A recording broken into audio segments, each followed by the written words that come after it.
Okay, good afternoon to all. All of you are welcome to our class. আজকে আমাদের পড়ার বিষয় হচ্ছে মহাকর্ষ সূত্র। ঠিক আছে, মহাকর্ষ অভিকর্ষ এইসব ব্যাপার নিয়ে আমরা পুরো চ্যাপ্টারটাই পড়বো।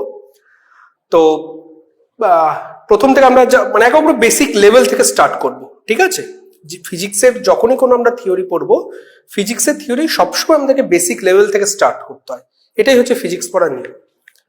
তো আজকে আমাদের পড়ার বিষয় গ্র্যাভিটেশন। ফাইন। তো মহাকর্ষ জিনিসটা কি না, মহাকর্ষ জিনিসটা হচ্ছে, যদি খুব প্রাইমারি লেভেল থেকে শুরু করি তাহলে হচ্ছে যে খুব অতি প্রাচীন কালে বিজ্ঞানীদের গ্রহ নক্ষত্র নিয়ে তাদের একটা কৌতূহল ছিল। ঠিক আছে, সকল বিজ্ঞানীদের মধ্যেই ছিল। তো সর্বপ্রথম কোপার্নিকাস বলে একজন বিজ্ঞানী, তিনি প্রথম এই ধারণার প্রচলন করলেন। না, প্রথমে এইরকম ধারণা প্রচলন ছিল যে পৃথিবী স্থির, তার চারিদিকে সূর্য ঘুরছে। ঠিক আছে, কিন্তু পরবর্তীকালে কোপার্নিকাস বলে একজন বিজ্ঞানী এলেন, তিনি প্রথম এই কনসেপ্টের ধারণার এই কনসেপ্টকে নিয়ে এলেন যে না, সূর্য স্থির, পৃথিবী ঘুরছে। কিন্তু তার এই কনসেপ্ট কেউ মানতে চায়নি। মানে তাকে বহু লাঞ্ছনার শিকার হতে হয়, তাকে বন্দি থাকতে হয়। হ্যাঁ, তিনি একমাত্র একজন ব্যক্তি ছিলেন যিনি স্থির করেছিলেন, মানে তিনি এটা ঘোষণা করেছিলেন যে সূর্য স্থির, পৃথিবী তার চারপাশে ঘুরছে। বাকি বাদে কিন্তু প্রত্যেকটা লোক এই ধারণার বিরুদ্ধে গিয়ে এটা ভাবতেন যে পৃথিবী স্থির, সূর্য তার চারিদিকে ঘুরছে। যেরকমটা তারা চোখে দেখে, সূর্য পূর্ব দিগন্তে উঠছে, পশ্চিম দিগন্তে অস্ত যাচ্ছে, সুতরাং সূর্য ঘুরছে। তো এই কনসেপ্ট, এই ধারণা সম্পূর্ণ ভুল ছিল। কিন্তু কোপার্নিকাস যখন প্রথম ব্যক্তি, অদ্বিতীয় ব্যক্তি, তিনি যখন ঘোষণা করলেন যে না, সূর্য স্থির, পৃথিবী চারিদিকে ঘুরছে, তখন কিন্তু তাকে প্রচুর লাঞ্ছনার শিকার হতে হয়। তো এটা যে 10,000 লোকও যদি সত্যিকে মিথ্যা বলে, তাহলে সত্যিটা মিথ্যা হয়ে যায় না। তো কোপার্নিকাসের এই ধারণা কেউ সেভাবে মানতে চাইলো না। কোপার্নিকাসের পরবর্তীকালে গ্যালিলিও বলে একজন বিজ্ঞানী, তিনি দূরবীন আবিষ্কার করেছিলেন। তিনি সে দূরবীনের সাহায্যে দেখিয়েছিলেন, প্রমাণ করেছিলেন যে পৃথিবী ঘুরছে, সূর্য স্থির। পরবর্তীকালে কেপলার বলে একজন বিজ্ঞানী ছিলেন। সেই কেপলার, তিনি ম্যাথামেটিক্যালি এবং লজিক ওয়াইজ, ঠিক আছে, তো ফিজিক্স ওয়াইজ এবং ম্যাথামেটিক্যালি তিনি প্রমাণ করেছিলেন যে না, সূর্য স্থির, পৃথিবীর চারিদিকে ঘুরছে। তো এইভাবে বিবর্তন হতে হতে আমাদের যে প্রচলিত ধারণা ছিল, সেই ধারণা একেবারে পাল্টে গেল। এখন আমরা বিশ্বাস করি যে সূর্য স্থির, পৃথিবী তার চারিদিকে ঘুরছে। তো এইভাবে মহাকাশের কি বলবো, মানে মহাজাগতিক বস্তুদের নিয়ে গবেষণা এইভাবে শুরু হলো। স্টার্টিংটা এরকম ছিল শুরু হওয়ার। তো তার পরবর্তী ক্ষেত্রে দেখা গেল যে নিউটন যখন এলেন, স্যার আইজাক নিউটন, তিনি মহাজাগতিক বস্তু নিয়ে যখন গবেষণা করতে শুরু করলেন। তোমরা সেই বিখ্যাত গল্প সবাই জানো যে আপেল পড়েছিল। তো আপেল পড়ার ক্ষেত্রে কি হয়েছিল না, তিনি একদিন বাগানে ঘুমাচ্ছিলেন, তো গাছ থেকে একটা আপেল পড়ে। তো তিনি তারপরে তার মাথার মধ্যে এই ধারণা আসে যে আপেলটা গাছ থেকে নিচেতেই কেন পড়লো, উপরে কেন চলে গেল না। তো তার এই কৌতূহল, যখন তিনি এর উত্তর খুঁজতে লাগলেন, তখন তিনি আবিষ্কার করেছিলেন মহাকর্ষ সূত্র। ঠিক আছে, যে আপেল পৃথিবীতে নিচে কেন পড়ে, কেন আপেলটা উপরে উঠে যায় না। তো এখান থেকেই মহাকর্ষের সূত্রের ধারণাটা এলো। তো এইভাবে মহাজাগতিক বস্তুদের নিয়ে এইভাবে গবেষণা আস্তে আস্তে চলতে শুরু করে। তারপরে গবেষণার বহু বিবর্তন ঘটে। তারপরে যেটা সৃষ্টি হলো সেটা হচ্ছে যে মহাকর্ষ নিউটন যখন তিনি এই আপেল নিচে পড়ার কারণ অনুসন্ধান করতে লাগলেন, তখন তার পরবর্তীকালে যে বিবর্তন ঘটলো, সেই বিবর্তনের ফলস্বরূপ মহাকর্ষ সূত্র আবিষ্কার হলো। তো আমি এবার সরাসরি মহাকর্ষের সূত্রতে চলে যাই। না, মহাকর্ষ সূত্র কি বলছে না, মহাকর্ষ সূত্র বলছে এই মহাবিশ্বে বা এই নিখিল বিশ্বে যে কোনো দুটি বস্তুকণা তারা পরস্পরকে তাদের কেন্দ্র সংযোজককারী সরলরেখা বরাবর আকর্ষণ করে, এবং এই যে আকর্ষণ বলের মান, এই আকর্ষণ বলের মান তাদের কি হয় না, বস্তু দুটির ভরের গুণফলের সাথে সমানুপাতিক এবং মাঝের দূরত্বের সঙ্গে বর্গের সঙ্গে ব্যস্তানুপাতিক। যদি আমি সূত্রটা লিখি, ঠিক আছে, তো আমাদের আজকে পড়ার মূল যেটা বিষয়বস্তু সেটা হচ্ছে যে নিউটনের মহাকর্ষ সূত্র। ফাইন।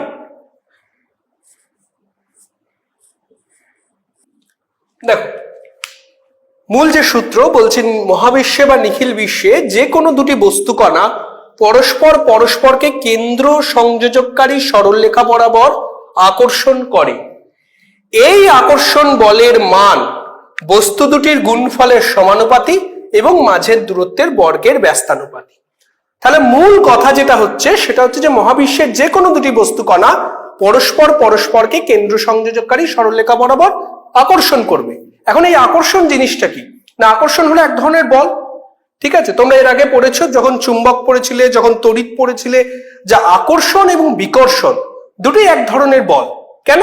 কারণ আমরা যখন বলের কনসেপ্ট পড়েছিলাম তার প্রিলিমিনারি কনসেপ্ট ছিল, বলের যে কনসেপ্টটা দাঁড়িয়েছিল আইদার পুশ অথবা পুল, হয় টানা অথবা ঠেলা। এখন আকর্ষণ মানে কি? আকর্ষণ মানে টানা, দুজন দুজনকে নিজের দিকে টানছে, সেটা আকর্ষণ। আর বিকর্ষণ মানে কি? ঠেলা, দুজন দুজনকে দিকে ঠেলে দিচ্ছে। তার মানে এই যে টানা বা ঠেলা, পুশ আর পুল, এই কনসেপ্টটা নিয়েই হচ্ছে আমার ফোর্স। তাহলে আমি বুঝতে পারছি যে আকর্ষণ আর বিকর্ষণ মানে এক ধরনের টানা অথবা ঠেলা। তার মানে এই যে আকর্ষণ আর বিকর্ষণ, এটা হচ্ছে একটা বল, এটা হচ্ছে এক ধরনের বল। ঠিক আছে, এখন এই যে বল রয়েছে, বল তো একটা ভেক্টর কোয়ান্টিটি। তোমরা জানো যে বল কি? বল হচ্ছে এক ধরনের ভেক্টর কোয়ান্টিটি। তাহলে আকর্ষণ বল এক ধরনের ভেক্টর কোয়ান্টিটি। এখন ভেক্টর কোয়ান্টিটি কাকে বলে?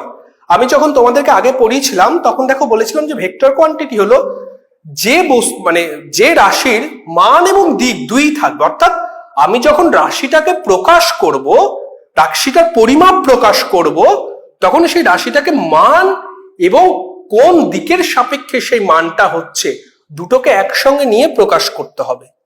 তার মানটাকেও প্রকাশ করতে হবে, তার দিকটাকেও প্রকাশ করতে হবে। দুটোকে একসঙ্গে প্রকাশ করলে একটি ভেক্টর রাশি স্বয়ং সম্পূর্ণভাবে প্রকাশিত হয়। ফাইন। এবার তুমি দেখো, তাহলে বল একটি ভেক্টর রাশি, তাহলে বলকে যদি আমাকে প্রকাশ করতে হয় তাহলে তার মান এবং দিক দুটোকে নিয়েই প্রকাশ করতে হবে। ওকে, ফাইন। এবার দেখো, নিখিল বিশ্বে যে কোনো দুটি বস্তুকণা, খুব ভালো করে যদি তুমি এই সূত্রটাকে খেয়াল করো দেখতে পাবে যে এই সূত্রটি কিন্তু দুটি ভাগে বিভক্ত। কিরকম? নিখিল বিশ্বে যে কোনো দুটি বস্তুকণা পরস্পরকে কেন্দ্র সংযোজককারী সরলরেখা বরাবর আকর্ষণ করে। আমি যদি এটাকে ফার্স্ট পার্ট বলি, এত দূর হলো আমার ফার্স্ট পার্ট। এই আকর্ষণ বলের মান বস্তু দুটির গুণফলের সমানুপাতিক এবং মাঝের দূরত্বের বর্গের ব্যস্তানুপাতিক। তার মানে দেখো, এই যে ফার্স্ট পার্টটা রয়েছে, এই ফার্স্ট পার্টটা কি ডিনোট করছে? এই ফার্স্ট পার্টটা ডিনোট করছে এই আকর্ষণ বলের দিকটাকে। এই যে কেন্দ্র সংযোজককারী সরলরেখা বরাবর আকর্ষণ করে, অর্থাৎ কোন দিকে আকর্ষণ করে না, কেন্দ্র সংযোজককারী সরলরেখা বরাবর আকর্ষণ করে। এই যে আকর্ষণ করছে সেই আকর্ষণের দিকটাকে নির্দেশ করছে। আর দ্বিতীয় পার্টে, সেকেন্ড পার্টে দেখো, এই যে আকর্ষণ বলটা রয়েছে সেই বলের মানটাকে নির্দেশ করছে। এই আকর্ষণ বলের মান বস্তু দুটির ভরের গুণফলের সমানুপাতিক এবং মাঝের দূরত্বের বর্গের ব্যস্তানুপাতিক। তার মানে এই সূত্রের মধ্যে যে আকর্ষণ বলটাকে আমরা তুলে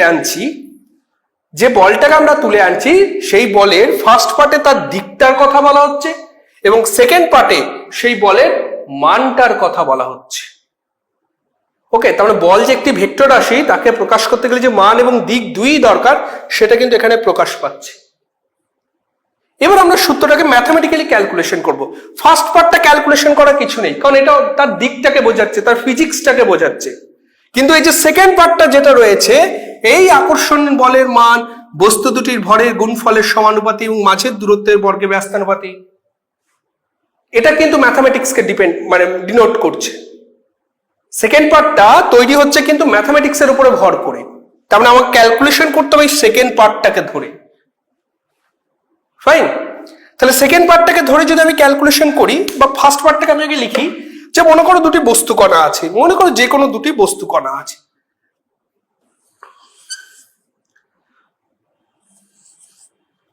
দুটি বস্তুকণা আছে। এখন নিউটন তার মহাকর্ষ সূত্রে কি বলছে, যে কোনো দুটি বস্তুকণা পরস্পরকে তাদের কেন্দ্র সংযোজককারী সরলরেখা বরাবর আকর্ষণ করবে, তাই তো ফার্স্ট পার্ট এটাই বলা হচ্ছে।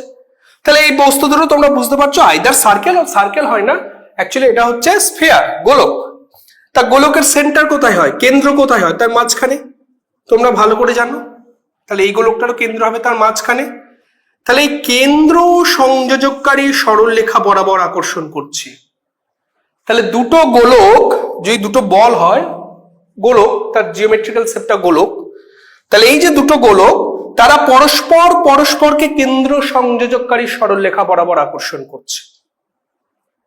ওকে, এখন এই কেন্দ্র সংযোজককারী সরলরেখা, এটা হচ্ছে খুব ইম্পর্টেন্ট একটা বিষয়। আকর্ষণের দিকটা কোন দিকে, দিকটা হচ্ছে কেন্দ্র, দুটি কেন্দ্র যে সরলরেখা দ্বারা মিলিত হচ্ছে সেই কেন্দ্র সংযোজককারী সরলরেখা বরাবর। মনে করো আমি একটা উদাহরণ দিচ্ছি, সাপোজ ধরো দুটি স্কোয়ার আছে বা কিউব আছে, যা ধরবে, মানে বস্তু দুটো জিওমেট্রিক্যাল শেপ হচ্ছে এরকম, দুটি স্কোয়ার।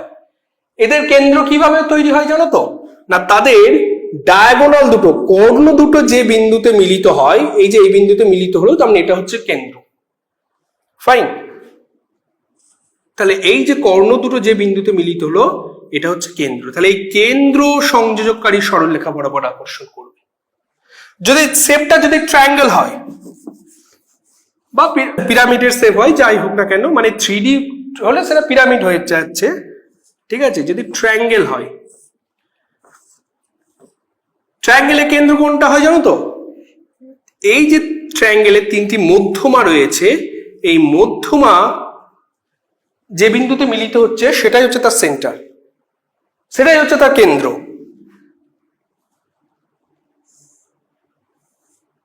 যে বিন্দুতে মিলিত হচ্ছে সেটা হচ্ছে তার কেন্দ্র। তাহলে এই কেন্দ্র সংযোজককারী সরলরেখা বরাবর আকর্ষিত হতে হবে, অবশ্যই এটা মাথায় রাখবে। এবার ব্যাপারটা যেটা দাঁড়াচ্ছে, তাহলে এখানে আমি দুটি স্ফিয়ার নিয়েছি বা দুটি সার্কেলের জিওমেট্রিক্যাল শেপ নিয়েছি, যা তোমরা ভাববে, দুটি গোলক নিয়েছি আমি এখানে। তাহলে তাদের কেন্দ্র তোমরা জানো কোথায় হয়, ঠিক আছে। তো দুটি কেন্দ্র, এই দুটি বস্তু তারা পরস্পরকে আকর্ষণ করছে। কিভাবে আকর্ষণ করছে, তাদের কেন্দ্র সংযোজককারী সরলরেখা বরাবর। ওকে, আমি ধরলাম এই বস্তুটার ভর হচ্ছে m1 আর এই বস্তুটার ভর হচ্ছে m2। ওকে, m1 আর m2, আর এদের মধ্যে ডিস্টেন্স কত, আর এখন এই যে আকর্ষণ করছে, দুজন দুজনকে আকর্ষণ করছে, সেই আকর্ষণ বলটাকে আমি এফ ডিনোট করছি। ওকে, এফ। এখন এই যে আকর্ষণ করছে, তাহলে এখন একটা স্বাভাবিক প্রশ্ন আসতে পারে, তাহলে আমরা তো দেখেছি দুটি চুম্বক যদি পরস্পরকে আকর্ষণ করে, তারা অত্যন্ত কাছে চলে আসে। তাহলে এই ক্ষেত্রে যে বস্তু দুটি পরস্পরকে আকর্ষণ করছে, তাহলে বস্তু দুটি কাছে চলে আসছে না কেন?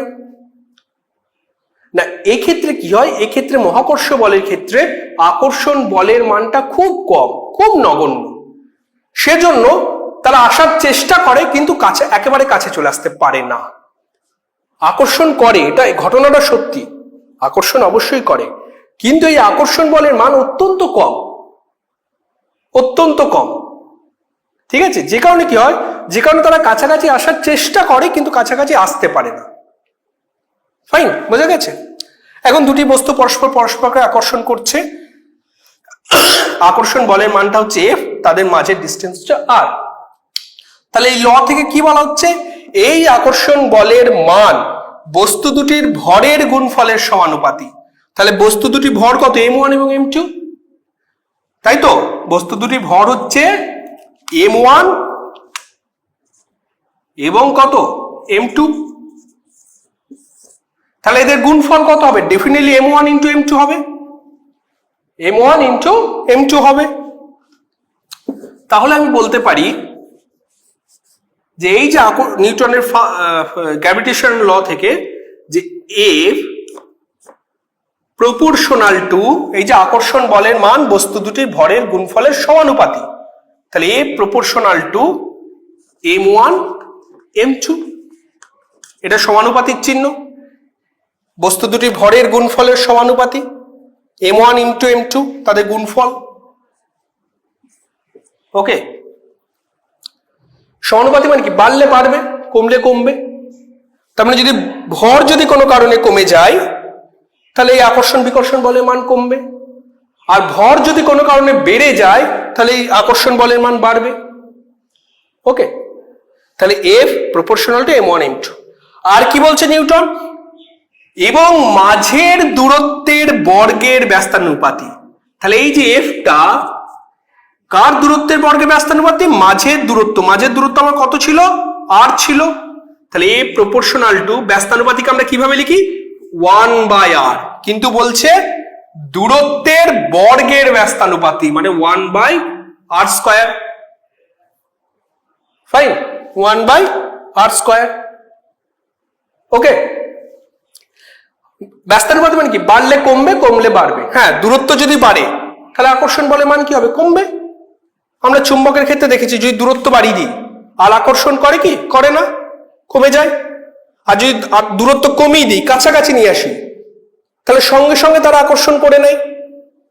তাহলে আকর্ষণের ক্ষেত্রে নিয়মই হচ্ছে তুমি যদি দূরত্ব বাড়িয়ে দাও ডেফিনেটলি তার আকর্ষণ বল কমে যাবে। আর যদি দূরত্ব কমিয়ে দাও, কাছাকাছি নিয়ে আসো, তাহলে একজনে আরেকজনের প্রতি আকর্ষণ বল বেড়ে যায়। তাহলে A প্রপোর্শনাল টু 1/r²। এখন অঙ্কের একটা নিয়ম আছে কম্পাউন্ড ভেরিয়েশন। তাহলে we get by compound variation,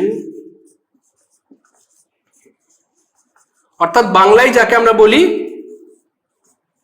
we get by compound variation, যৌগিক ভেদ। যৌগিক ভেদের নিয়ম কি বলছে? বাঁ দিকটা যেমন আছে সেরকমই থেকে যাবে। F যেমন আছে সেরকমই থেকে যাবে। ডান দিকটা কি হয় না, ডান দিকে এইটার এটা গুণ হয়ে যাবে, তাই তো?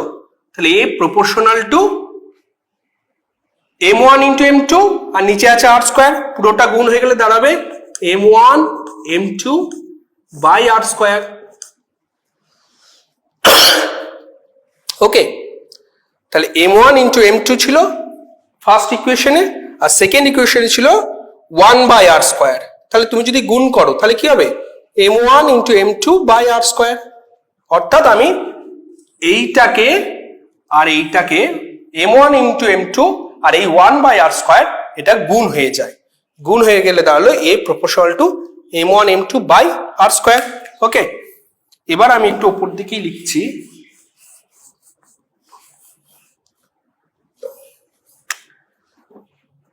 তাহলে F প্রপোর্শনাল টু কত দাঁড়ালো?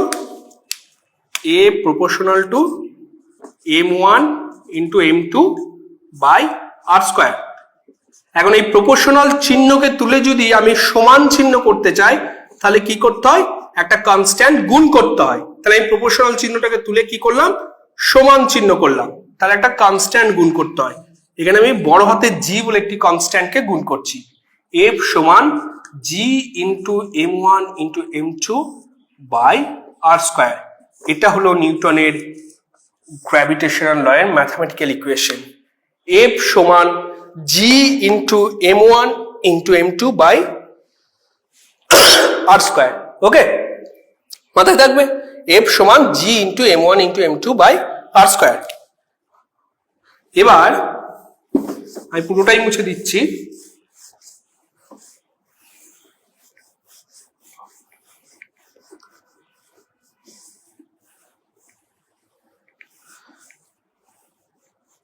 এবার দেখো তাহলে আমার মেন কনসেপ্ট কি দাঁড়ালো, মানে মেন ফর্মুলা কি দাঁড়ালো? F সমান G into m1 m2 by r²। ওকে, এখান থেকে কি দেয়? এটা দাঁড়ালো গ্র্যাভিটেশন ল এর যেটা ফর্মুলা, যে মহাকর্ষ বল সমান G into m1 m2 by r²।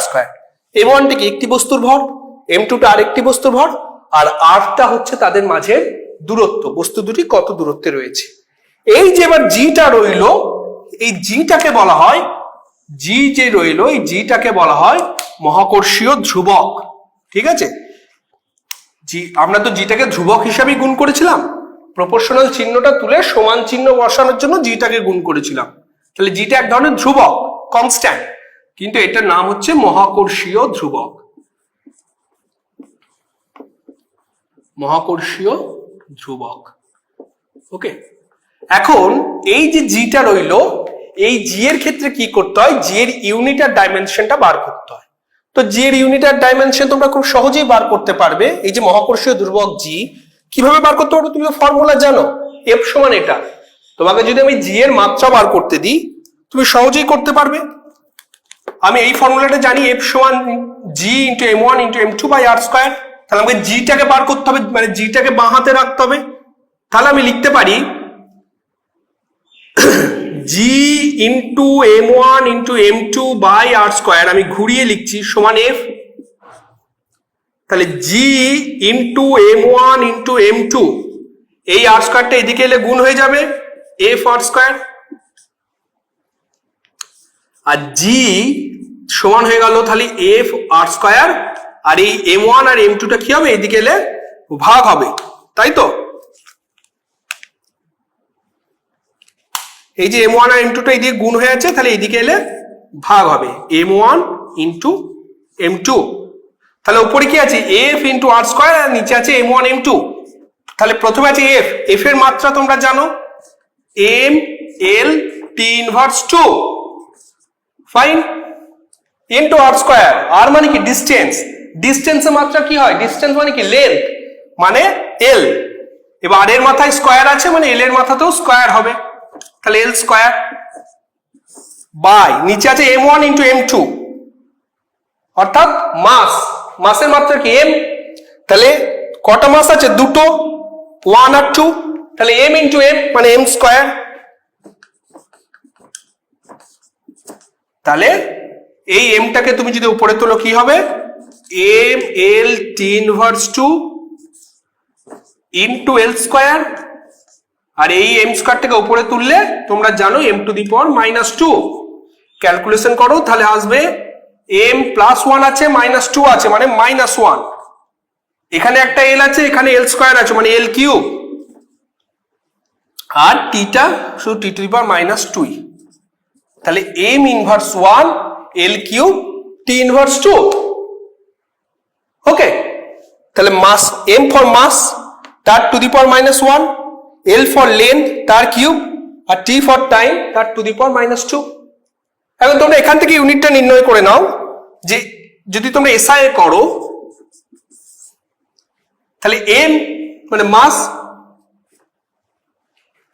তাহলে মাসের এসআই ইউনিট কি, কেজি, তাহলে KG to the power minus one. L, L মানে কি দৈর্ঘ্য, দূরত্ব, তার এসআই ইউনিট কি মিটার, তাহলে metre to the power three বা কিউব। আর টি মানে টাইম, তাহলে টাইম হলে সেকেন্ড ইনভার্স টু। আর যদি সিজিএস এ করো তাহলে প্রথমে কি আছে এম, এম মানে কি গ্রাম, মাসের সিজিএস ইউনিট হচ্ছে গ্রাম, তাহলে gram to the power minus one. Okay, L cube আছে, এল মানে কি ডিস্টেন্স, লেন্থ, মানে সেন্টিমিটার হয় সিজিএস এ, তাহলে এল কিউব মানে সেন্টিমিটারে কিউব, আর T to the power minus two মানে second to the power minus two. আমি ইউনিটটা এখান থেকে নির্ণয় করে নিলাম, ফাইন, বেশ। এবার যেটা দাঁড়াচ্ছে সেটা হচ্ছে যে তাহলে জি এর ইউনিট আর ডাইমেনশনটা আমরা পেয়ে গেলাম, আর যেটা পাই আমরা মূলত সেটা হচ্ছে যে জি এর যে ভ্যালু। ওকে, না জি এর যেটা ভ্যালু সেটা হচ্ছে যে, এটা একটু মাথায় রাখতে হবে তোমাদেরকে, যদি তোমরা এসআই সিস্টেমের ভ্যালুটা নির্ণয় করো, ফাইন, যদি তোমরা এসআই সিস্টেমের ভ্যালুটা নির্ণয় করো তাহলে জি এর ভ্যালু দাঁড়ায় 6.67 into 10 to the power minus 11। এককটা তোমরা জেনে গেছো, KG inverse 1, metre cube, second inverse 2। আর যদি সিজিএস এ করো তাহলে জি এর ভ্যালু দাঁড়ায় 6.67 into 10 to the power minus 8। এককটা কি হবে, গ্রাম ইনভার্স 1, এককটা একটু আগে নির্ণয় করেছি দেখে নেবে, সেন্টিমিটার কিউব, সেকেন্ড ইনভার্স 2। তাহলে এই জি এর ভ্যালুগুলো একটু জেনে নিতে হবে। আর কি জানতে হবে না, মহাকর্ষীয় সূত্রকে কেন আমরা ইউনিভার্সাল গ্র্যাভিটেশনাল ল বলি, মানে মহাকর্ষীয় যে সূত্র বা মহাকর্ষীয় যে ধ্রুবক জি, এই জিটাকে বলা হয় সার্বজনীন ধ্রুবক। কেন সার্বজনীন ধ্রুবক বলা হয় না, এই কারণেই বলা হয় যে জি হচ্ছে মনে করো এই যে জি, এটা কিন্তু শুধুমাত্র তার নিজস্ব ভর। আমরা এফ সমান কি পেয়েছি? এফ সমান পেয়েছি তো, যে আমরা এফ সমান পেয়েছি G into m1 into m2 by R square. তাহলে আমরা জি সমান কি লিখতে পারি? জি সমান লিখতে পারি F R square by m1 into m2। এখন জি কার উপর ডিপেন্ড করছে? শুধুমাত্র এই দূরত্ব আর তার যে ভর, তার মানে বস্তু দুটির যে নিজস্ব ভর আর তার যে দূরত্ব, শুধু তার উপরেই জি এর ভ্যালু ডিপেন্ড করছে। জি অন্য কোনো কিছুর উপর নির্ভর করে না, অর্থাৎ জি বস্তুর উষ্ণতার উপর নির্ভর করে না, জি বস্তুর উপাদানের উপর নির্ভর করে না, জি বস্তুর অবস্থার উপর নির্ভর করে না। তুমি যে কোনো উষ্ণতার দুটি বস্তু নিতে পারো, জি এর মান এই একই আসবে। তুমি যে কোনো উপাদানের দুটি বস্তু নিতে পারো, জি এর মান এই একই আসবে। অর্থাৎ আমি বলতে চাইছি, তুমি যদি দুটি স্টিলের বল নাও, সেক্ষেত্রে তুমি যদি জি এর ভ্যালু বার করো, তুমি যদি দুটি লোহার বল নাও, সেক্ষেত্রেও জি এর ভ্যালু একই হবে। ওকে, যদি তুমি মনে করো যে কোনো অবস্থার উপর ডিপেন্ড করে না, অর্থাৎ কঠিন অবস্থাতে জি এর ভ্যালু যা হবে, তরল অবস্থাতেও জি এর ভ্যালু তাই হবে। ঠিক আছে? তো জি কারোর উপর ডিপেন্ড করে না, বস্তুর উষ্ণতার উপর ডিপেন্ড করে না, বস্তুর উপাদানের উপর ডিপেন্ড করে না, বস্তুর অবস্থার উপর ডিপেন্ড করে না। ফাইন। তো জি যেহেতু কারোর উপর ডিপেন্ড করে না, জি শুধু ডিপেন্ড করে শুধু বস্তু দুটির ভর আর তাদের মাঝের দূরত্বের উপর। সেজন্য জি এর ভ্যালু যেহেতু সব জায়গায় এক, তুমি যদি গ্রহ নক্ষত্র মানে মহাজাগতিক কোনো বস্তুর ক্ষেত্রে তোমার ক্ষেত্রে জি এর মান এটা আসবে। তুমি যদি দুটি ক্ষুদ্র অণুপরমাণু নিয়ে কাজ করো, তাহলে সেক্ষেত্রেও জি এর মান এটাই আসবে। তাহলে মহাজাগতিক বস্তুর ক্ষেত্রেও জি এর মান যা, অণুপরমাণুর ক্ষেত্রেও। আজকে এই পর্যন্তই, পরের ক্লাসে আবার দেখা হবে। ওকে।